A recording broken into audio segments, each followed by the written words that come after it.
అందరికీ నమస్కారం.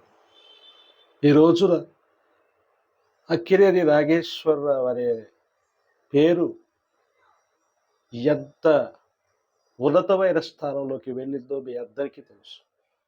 అలా వెళ్ళటానికి కారణం ఎవరో కూడా తెలుసు. అయితే అక్కినేని నాగేశ్వరరావు సినిమాల్లోకి వచ్చినప్పుడు అతను పెద్ద అందగాడు కాదు. అతను పెద్ద హైటు కాదు. అతని కంఠం కూడా పెద్ద కంఠమేమీ కాదు. తేలగొత్తు. అయినా సరే నాగేశ్వరరావు తెలుగు సినిమా ఇండస్ట్రీలో ఒక చరిత్ర సృష్టించాడు అంటే కారణమేంటో తెలుసా?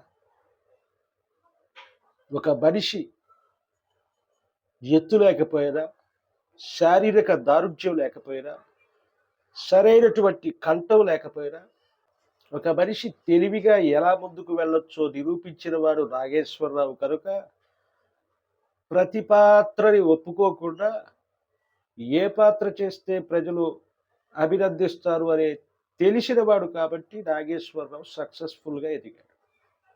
అందుచేత మనకు ఉన్నటువంటి లోపాలేమిటో మనమే ముందు తెలుసుకోగలగాలి.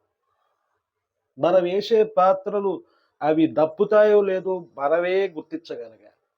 అంతేగాని అవకాశం వచ్చింది కదా అని చెప్పి ఏది పడితే అది చేస్తే అంత ముందుకు వెళ్ళలేదు.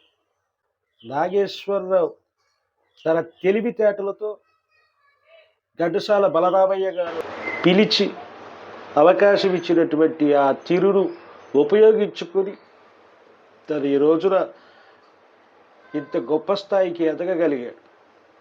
నేను కూడా ఇండస్ట్రీకి వచ్చిన మొదట్లో చాలా ఇబ్బందులకు గురయ్యాను. అందుచేత నన్ను ఇంతగా అభిమానించి ఆదరించినటువంటి అభిమానులు లేకపోతే నాగేశ్వరరావు లేడు. ఘంటసాల బలరామయ్య లేకపోతే నాగేశ్వరరావు లేడు. అందుచేత మనకి వచ్చిన అవకాశాన్ని సద్వినియోగం చేసుకుని అంచెలంచెలుగా ఎదుగుతూ చాలా ఓర్పు క్రమశిక్షణతో ముందుకు వెళ్ళగలిగితే ఖచ్చితంగా విజయం సాధిస్తాం. సాధించకపోయినా సరే దాని గురించి మనం వర్రీ అవ్వాల్సిన అవసరం లేదు. మనం చేసే పని మనం చేసుకుంటూ వెళ్ళిపోవడం. మనకుండేటువంటి మానసిక తృప్తిని మించిన విజయం ఇంకొకటి ఉంటుందని నేను అనుకోను. అందుచేత మీతో మాట్లాడాలనిపించి ఈ కళాకారుడి గొంతులోకి దూరి ఈరోజు మీతో మాట్లాడుతున్నాను.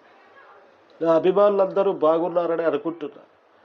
మీరు కాలాన్ని వృధా చేసుకోకుండా మీ మీ వృత్తుల్లో రాణించాలని, ఆర్థికంగా బాగా స్థిరపడాలని, ఆరోగ్యంగా ఉండాలని ఈ నాగేశ్వరరావు నా అభిమానులకు ఎప్పుడు చెబుతాను.